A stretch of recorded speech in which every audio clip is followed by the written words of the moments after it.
Acumen Nicolas Paillart, Delegate General of the French Souvenir. I wear a uniform from 1916. This is not merely threads and buttons. It is a testimony to a generation who fought, who sacrificed themselves for the freedoms, the beliefs, and the lives that we have today. But I'm not alone. Today, I am joined by DeBenedictis, President of the History Society of Dubai College, and together we are going to explain the transition of history from one to the next. Now, why to dwell on the past? A lot of people will say it's 100 years ago. How does it matter?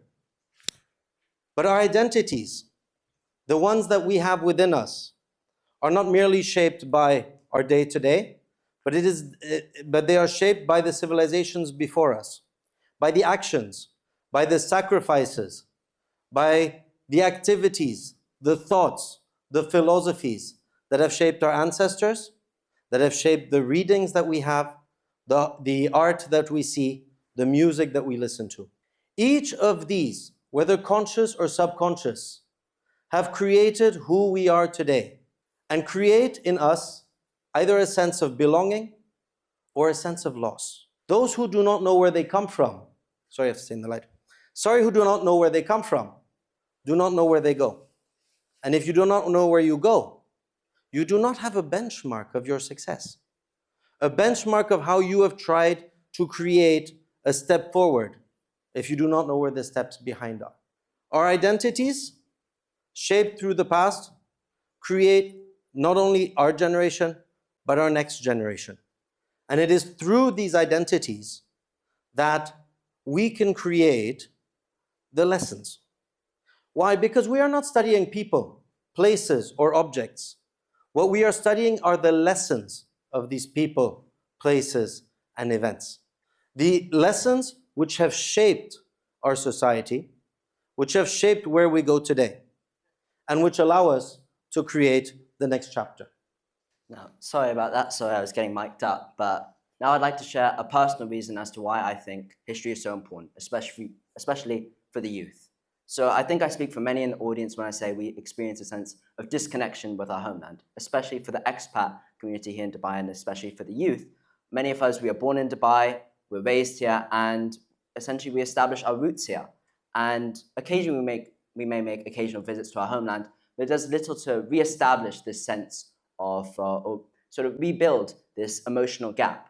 I myself, I'm half Indian, half American, born and raised here in Dubai, and attended British high school. It's a mix that often makes me feel like I don't belong to one singular place. So this sort of sense of being in between cultures can be disorienting, to say the least. It's like being a guest in two houses. You don't really feel like you truly belong in either. I've never actually lived in the US. So the only commonality I have is that 3 to 5 generations of my family have lived there. So consequently, when I do visit the US, I feel like a foreigner. And when I visit my family's homeland, I feel like a tourist. This really shouldn't be the case. Why do we not feel comfortable in a place where generations of our family have lived and died? Why are our connections to our roots this fragile? So without this cultural grounding, we can feel adrift and uncertain. So that is why I believe history is so important. It provides this deeper understanding, this quintessential sense of connection to our homeland. So when I do research and learn about my homeland, I feel this sense of connection and a sense of pride that I otherwise might not have had before. So recently, I started a passion project, which I wanted to research both sides of my family. Essentially, I wanted to answer a few simple questions. Who are my family? Where were they from? What were their lives like? But by the end of this, I'd gone through a journey through old documents, photographs, and family stories. I learned stories about hardship, sacrifice, and adaptation, about migration and eventual triumph. Stories that have now sort of shaped who I've become. So I think it's fair to say that this research has had a profound impact on me. It's re-established a sense of connection and belonging that I might not have had before. In addition, it's made me understand my family a bit better. I no longer see them as obscure figures in old photographs, but rather as individuals in their own right with their own identities, their own aspirations, and their own dreams. So I no longer feel like a tourist in my family's history. Rather, I feel that I belong to a larger story. So to sum it all up, our institutions, our identities, our values, they're all shaped by history.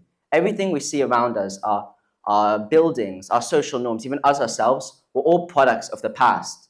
So to say that history is just reduced to dates and facts is completely inaccurate. Rather, I see it as a living entity that shapes both who we are and the worlds that we live in. And that is why I believe history is so important.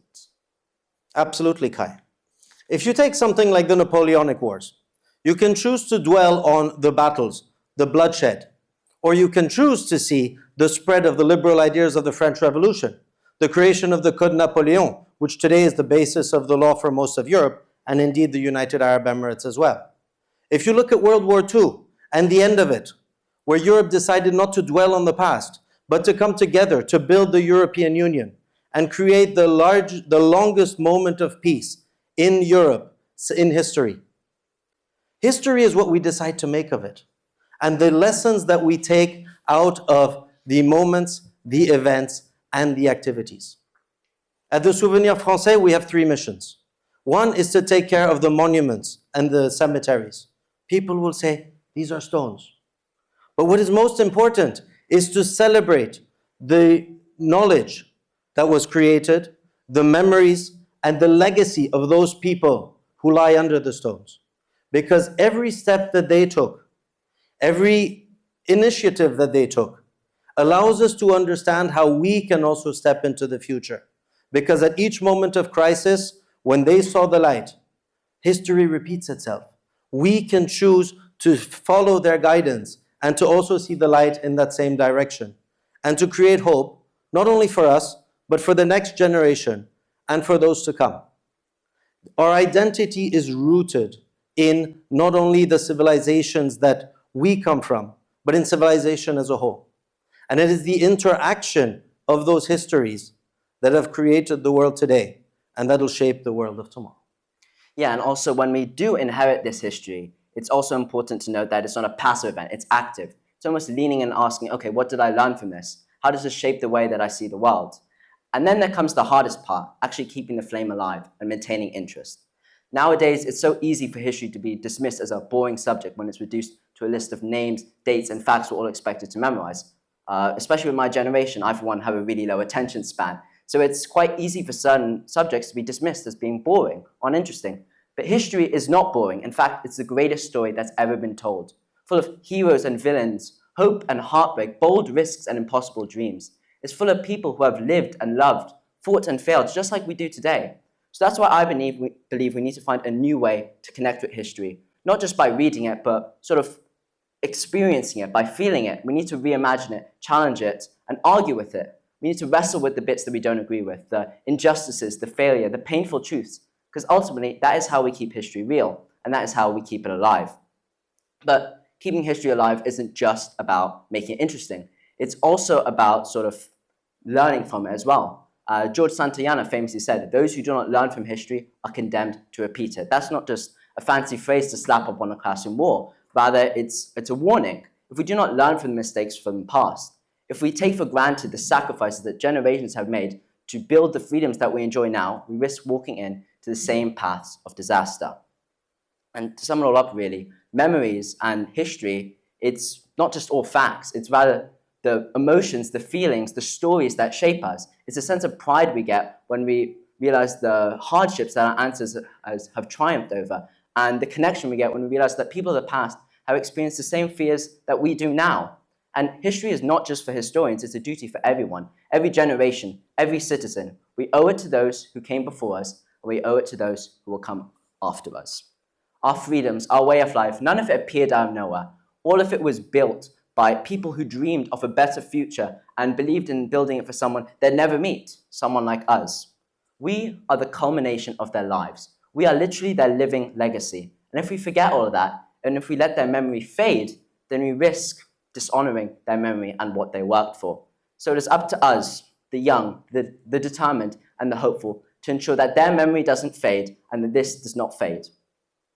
And, so that is why, ultimately, that is how we keep it it's not because it's easy, but rather because it is actually worth it. So, thank you.